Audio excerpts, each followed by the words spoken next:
أعوذ بالله من الشيطان الرجيم بسم الله الرحمن الرحيم سامعین ناظرین السلام علیکم، میں ہوں عاقب اتاری اور آپ کو خوابوں کی دنیا میں خوش آمدید کہتا ہوں۔ خوابوں کی دنیا میں آج ہم بات کریں گے خواب میں خود کو یا کسی اور کو بیمار دیکھنے کے حوالے سے۔ اس خواب کی مختلف صورتیں ہیں جن کی مختلف تعبیریں ہیں۔ اگر آپ اپنے خواب کی سچی تعبیر جاننا چاہتے ہیں تو ویڈیو کو اینڈ تک دیکھیں۔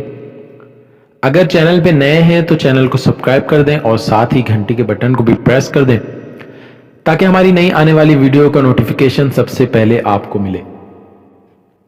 ناظرین، بات کرتے ہیں خواب میں خود کو یا کسی اور کو بیمار دیکھنے کے حوالے سے۔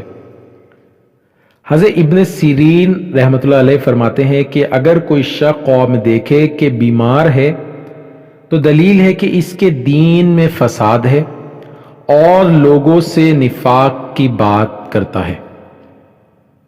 اور بعض اہل تعبیر نے بیان کیا ہے کہ اسی سال میں مرے گا۔ خواب دیکھنے والے کو چاہیے کہ صدقہ خیرات کرے کیونکہ صدقہ آنے والی مصیبتوں کو ٹال دیتا ہے۔ اور اگر خواب میں دیکھے کہ بیماری سے تندرست ہوا ہے اور گھر میں نہیں ہے اور کسی سے بات نہیں کرتا ہے تو دلیل ہے کہ اس کی بیماری دراز ہوگی اور اسی کے خطرے سے مرے گا۔ اور اگر خواب میں دیکھے کہ لوگوں میں بیٹھا ہے اور باتیں کرتا ہے تو جلدی بیماری سے صحت اور تندرستی حاصل کرے گا۔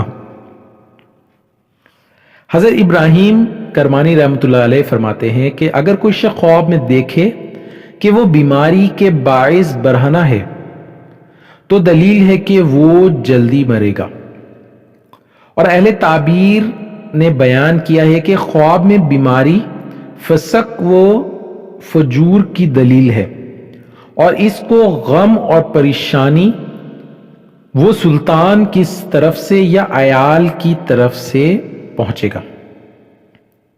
حضرت جابر مغربی رحمۃ اللہ علیہ فرماتے ہیں کہ خواب میں طرح طرح کی بیماریاں دلیل ہے کہ اس کے فرائض اور سنتیں بے قاعدہ ہیں۔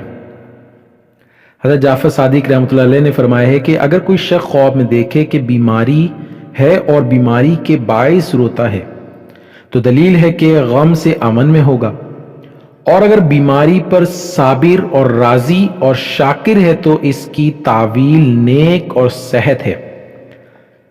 اسی طرح اگر کوئی شخص خواب دیکھے کہ بیمار اور برہنہ ہے تو دلیل ہے کہ اس کی موت قریب آ گئی ہے۔